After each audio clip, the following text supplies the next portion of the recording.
Bonjour à tous, il est 12h30, c'est l'heure de votre rendez-vous sport du lundi. Vous connaissez le principe, on reçoit un sportif ou une sportive d'un club de la région et aujourd'hui, nous nous intéressons au Nantes Métropole Athlétisme. On va parler 100 mètres haies avec notre invitée du jour, une hurdleuse française, plus précisément une coureuse de haies. 11 fois championne de France, mais aussi titrée avec l'équipe de France. J'ai le grand plaisir d'accueillir la championne olympique de la jeunesse 2014, Laura Valette. Bonjour Laura. Bonjour. On va pouvoir commencer cette interview. Vous justifiez déjà un magnifique palmarès à seulement 23 ans. Revenons au commencement. Qu'est-ce qui vous a poussé à faire de l'athlétisme et commencer à la SPTT ? Alors oui, j'ai commencé très jeune, à l'âge de 6 ans, parce que mon frère et ma grande sœur faisaient de l'athlétisme. Et vu que c'était plus simple pour nos parents de tous nous emmener au même sport, je me suis mis à l'athlétisme très tôt, ça m'a plu et j'ai continué. Vous avez commencé tout de suite par les haies ou vous avez débuté par d'autres disciplines ? Alors à la toute base, moi je voulais faire de la perche, c'est pour ça aussi que je voulais faire de l'athlétisme, donc il n'y avait pas de tapis de perche à la SPTT, donc j'ai commencé par du cross comme tous les jeunes le font dans les clubs d'athlétisme, et après je me suis spécialisée dans le sprint à l'âge de 14 ans à peu près, donc non. Déjà, la pointe de vitesse faisait la différence. Vous avez donc commencé avec le 100 mètres haies. C'est en 2012 que commence la belle histoire avec un record sur le 80 mètres haies basse à Albi. Comment s'est passée cette première expérience ? Ouais, c'était un peu ma première compétition importante, même si à l'heure d'aujourd'hui, c'est pas si important que ça, mais moi, à mon jeune âge, ça l'était. C'était la finale des Pointes d'Or, donc c'était à base de triathlon, donc on devait faire un lancer, une course et un saut. Et du coup, moi, j'avais choisi le 80 mètres haies. Pardon. Et du coup, j'ai réalisé le record de France et c'est là que je me suis rendu compte que c'est vraiment ce qui me plaisait et je me suis vraiment spécialisée là-dedans. Et aujourd'hui, j'y suis encore, donc c'est que ça marche plutôt bien. Et ce record est toujours maintenu, personne ne l'a battu depuis 2012 ? Non, il y a quelques filles qui se sont pas mal approchées, mais pour l'instant, il tient encore, donc c'est plutôt cool. C'est bien, c'est valorisant. Ouais. Alors, vous vous lancez donc sur le 100 mètres haies et en 2014, on continue la belle histoire. Vous remportez de nouveau une compétition, le premier titre. Comment s'est passée cette première expérience aussi ? J'avais déjà fait le Festival olympique de la jeunesse l'année d'avant, mais là, c'est vrai que c'était les Jeux olympiques de la jeunesse. C'était en Chine, donc c'était mon premier grand voyage pour l'athlétisme. Et c'était ma première expérience vraiment très stressante. Il y avait eu des qualifications avant, il fallait gagner le championnat de France, après il fallait gagner un meeting de sélection européen. Et après, enfin, il y avait les Jeux olympiques, je me rappelle... que c'était le 25 août, donc j'avais passé tout l'été à m'entraîner, ça n'avait pas été forcément évident. Et ma famille avait fait le déplacement, il y avait aussi mon coach, donc c'est pour l'instant le plus beau souvenir que je garde de ma carrière. Et ouais, j'ai réussi à remporter la finale, ce qui a fait de moi la championne olympique jeune. Et du coup, ça a vraiment été le tremplin de ma carrière. Et c'est ce jour-là que je me suis dit, ça y est, je suis sur le toit du monde, va falloir que je m'entraîne maintenant tous les jours pour le rester et pour le devenir un jour, j'espère, en senior. Pour le moment, c'est le plus beau souvenir, mais on vous en souhaite encore nombreux.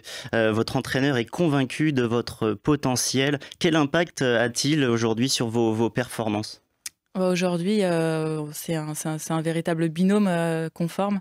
C'est-à-dire que moi, je pourrais jamais faire tout ce que je fais s'il n'était pas là. C'est lui qui fait toutes mes séances, qui cale tout simplement. Donc, je dirais pas que je suis sa marionnette, mais on marche vraiment. Enfin, on marche en paire. Et ouais, c'est très important. On l'a vu pendant le premier confinement, quand on s'entraînait tout seul chez nous. C'était pas forcément évident, même d'un point de vue psychologique. C'est vrai que s'entraîner tout seul, c'est plus compliqué. Donc ouais, c'est mon binôme, quoi. Un vrai travail d'équipe. Vous ouais, êtes peut-être seul dans la ligne, mais finalement, autour, dans la préparation, il y a du monde. Même les coéquipiers avec qui vous faites les entraînements. Voilà, il y a vraiment cet esprit d'équipe qui vous anime tous les jours. Quand on parle de vous et de vos performances, il y a toujours cet écho qui s'appelle JO. Est-ce que c'est l'objectif de votre vie ? Ouais, de ma vie, je sais pas, de ma carrière, oui, c'est certain. Je pense que tous les sportifs qui ont la chance d'avoir un sport olympique, on rêve tous des Jeux olympiques.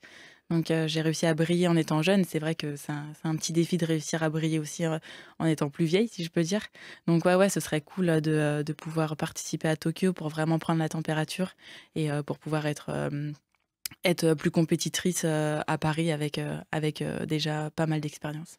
On est curieux de savoir comment on se qualifie pour une telle compétition. Il y a des quotas? Est-ce qu'il faut remporter un nombre de victoires? Comment ça se passe pour se qualifier aux JO? Bah, ça a un petit peu changé, ces 2 dernières années. Avant, c'était simple, il y avait des minima à faire, donc un chrono et après on regardait au championnat de France, si l'athlète arrive, à répondre présent lors, d'une compétition stressante, donc les championnats de France et ceux qui faisaient les minima et qui étaient, médaillés, normalement, à part, certaines exceptions, allaient aux Jeux olympiques et maintenant il y a une histoire de ranking, donc c'est un classement, mondial en fonction des compétitions qu'on réalise. Ça fait plusieurs points et c'est aussi une manière de se qualifier mais le plus simple, c'est quand même de faire les minima d'être sur le podium au France Élite. Là, normalement, on est sûr d'aller aux Jeux olympiques. Et vous vous dites normalement, on va aussi employer ce mot pour les JO qui ont été décalés. Déjà, comment vous l'avez vécu? Le fait qu'avec cette crise sanitaire et la Covid, les JO ont été décalés à juillet 2021. Vous l'avez vécu comment sur le moment? Bah, sur le moment, je m'étais un peu préparée parce que mon frère et ma sœur sont dans le domaine médical, donc ils m'avaient dit qu'ils ne voyaient pas comment ça allait être possible que les Jeux olympiques soient maintenus. Donc je me doutais bien qu'ils allaient être déplacés. J'espérais juste qu'ils ne soient pas annulés parce que ça aurait vraiment fait mal au mental. Mais bon, là, vu que je suis jeune, c'est une année en plus pour bien pouvoir me préparer et être à mon meilleur niveau. Donc bon, sur le coup, c'est vrai que ça fait un petit pincement au cœur parce que ça faisait quand même pas mal de temps que dans notre tête, on était prêt à affronter les minima, tout ça. Mais après, avec du recul, normalement, nous, en étant jeunes, c'est que du plus, quoi. C'est que du plus, que du bonheur, que du plaisir. Et on parle aussi peut-être d'une annulation totale de ces JO. Vous avez un avis? Ce serait terrible pour vous que les JO soient annulés en juillet prochain? Ouais, je pense que ça serait un peu un coup de massue pour tout sportif parce que, enfin, on se rend pas compte de tout ce qu'il y a derrière, mais c'est beaucoup, beaucoup d'investissement. Enfin, pour moi, encore en étant jeune, ça va, j'en aurais sûrement d'autres et j'aurais d'autres compétitions, mais c'est c'est c'est c'est énorme, tout ce que ça représente pour nous et c'est vrai qu'un investissement sur 4 ans, je pense que ils enlèveront pas les Jeux olympiques parce que, il y a beaucoup de problèmes financiers aussi derrière. Mais je pense, moi personnellement, je pense pas qu'ils seront annulés. Il y aura juste, des mesures, assez strictes pour y participer comme, enfin nous, on nous a déjà parlé de Bulle. quarantaine avant ou après ou je sais pas, ou ça sera huis clos, mais dans tous les cas, je pense qu'ils auront lieu. On le souhaite en tout cas pour le plaisir du sport, mais aussi pour vous et votre carrière. Vous y êtes jeune, on le disait, 23 ans. Il vous reste énormément de choses à vivre dans votre carrière. À quel âge on a la maturité pour vraiment exploiter tous ces moyens dans cette discipline? Bah, au 100 mètres, ouais, c'est assez tard, donc heureusement, malheureusement, je sais pas trop. Mais ouais, les filles, je crois que la moyenne des championnes olympiques, c'est 28 ou 29 ans. Donc bah, c'est une discipline assez technique, donc plus on en fait, meilleur on est. Donc après, il faut garder la santé, mais je touche du bois. Mais ouais, normalement, ça vient vers 27, 28 ans pour être vraiment à son top, top de sa carrière. Bon, il y aura d'autres JO, donc déjà ils vont être maintenus, mais si jamais ce n'était pas le cas, derrière il y a Paris, un rendez-vous en France, ça c'est aussi quelque chose qui est dans un coin de votre tête? Ouais, je dirais même plus que dans un coin de ma tête. On nous en parle, je sais pas, je dois en entendre parler plus que 3 fois par jour. Donc c'est vrai que c'est vraiment un sujet qui est là au quotidien dans notre vie depuis que Paris a su qu'il allait accueillir les Jeux olympiques. C'est vrai que ça a été un peu le gros point de tout sportif français. Donc ouais, c'est génial. Je pense que ça va vraiment être une belle fête et faudra être prêt. Très bien, et pour vous préparer à ces événements, vous êtes à combien d'entraînements quotidiens? Comment ça se passe le quotidien de Laura Valette pour se préparer à ces événements-là? Bah, mon quotidien, c'est que je m'entraîne de 8 à 9 fois par semaine. Donc, c'est un entraînement, c'est à peu près 2 heures. Donc, le lundi matin, le lundi et le jeudi, on a 2 séances. Et on a le dimanche en repos. Et sinon, ouais, c'est des entraînements, de la musculation, de l'aérobie, des séances techniques.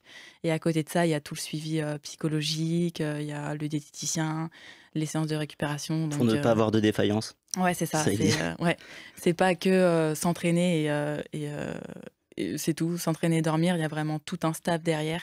Donc, on est bien entouré, mais ça prend du temps. Parce qu'on sait que c'est beaucoup de mental pour pouvoir réaliser de grandes choses comme celle-ci. En tout cas, tous ces ingrédients que vous mettez, on espère que voilà, ils vont porter leurs fruits.